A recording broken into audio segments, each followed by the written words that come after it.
Welcome to Orlando Live. I'm your host, Raisa Pascal. We are at the 2015 Cardboard Art Festival, where over 25 artists have gathered to display their cardboard art. You are in for such a treat. Let's go check it out. So could you tell me a little bit about what went into creating this piece and just the concept behind that? This piece took about 3.5 weeks to make. It started off as a concept that I preached to the organizers of this organization that I wanted to make a 18-foot banana that's crushing the Chiquita banana laid with fruit going everywhere. And they're like, good on you, that sounds great, go for it. And I had no idea the amount of work that would go into actually making it. At the end of this weekend, we're gonna have a fruit bowl party as we're tearing everything down. You guys are more than welcome to join us for that. We're here with Patrick O'Connor, designer and illustrator. He is channeling his inner Thor right now. You have some really awesome pieces back here. Tell us a little bit about them. Well, when I was a kid, I didn't have a lot of toys to actually buy. I usually made them myself. So now that I'm an adult, I make even bigger toys for myself. Generally, when I'm making something, I try to think of how can I make it really quickly, really cheaply, and still make it look amazingly awesome. And if I can get all three of those things, then generally I think I've completed my artist task. Adam Lynn, we're here at your booth, and this is not just art, these are also props. Tell me a little bit about what you have on display here. Yeah, all of these are props from a 2015 Orlando Fringe show called Robin to Hood. It was done by SAC Comedy Lab. And what these all are just cardboard props for all the players to use during the play. They'll have like very specific kind of meaning behind them for what they were. And there are different things that we did with them. Made them out of cardboard mainly because it was cheap and easy to use. And then we found the Cardboard Art Festival that Orlando City was doing. So we ended up just submitting all this stuff so just so everyone could enjoy it.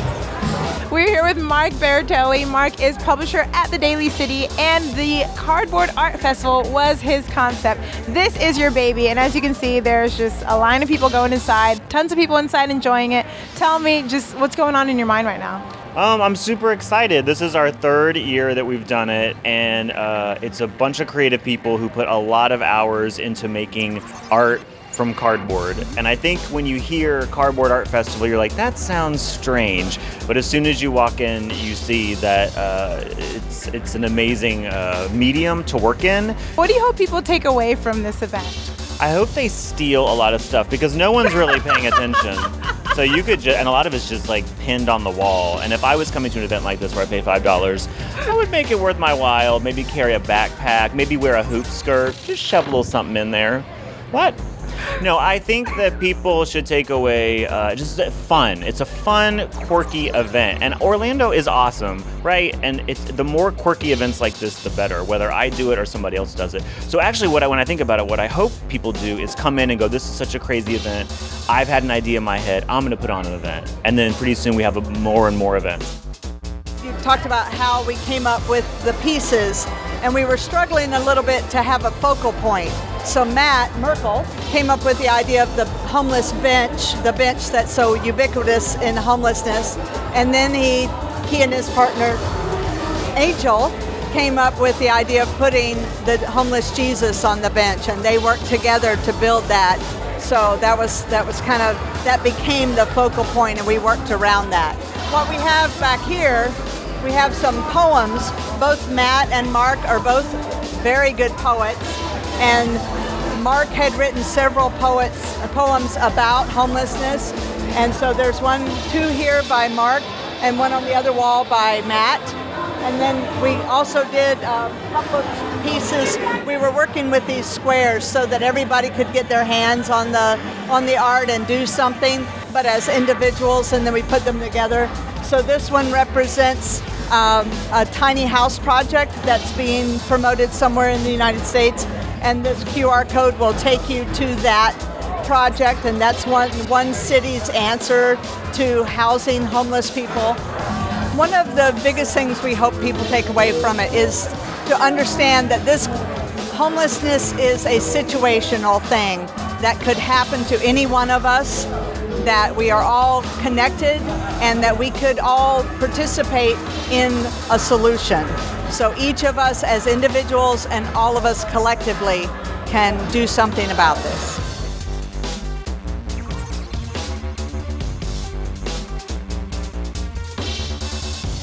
My piece is of Desi and Lucy, the famous Desi Lou Productions company, period, has been a big inspiration to me.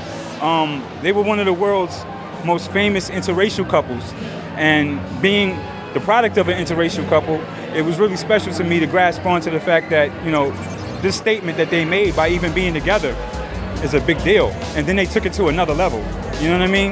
And we live in an era where the reality shows run everything. So love and the artwork is lost now. We want to know the dirt. And they gave us a beautiful piece of artwork with their life. And I don't want that to be forgotten, you know what I mean? I don't care about their personal life. I care about what Desi and Lucy gave us. You know, it's kind of cool. This piece is actually inspired by my partner's travels to Cambodia to the Angkor Wat temples.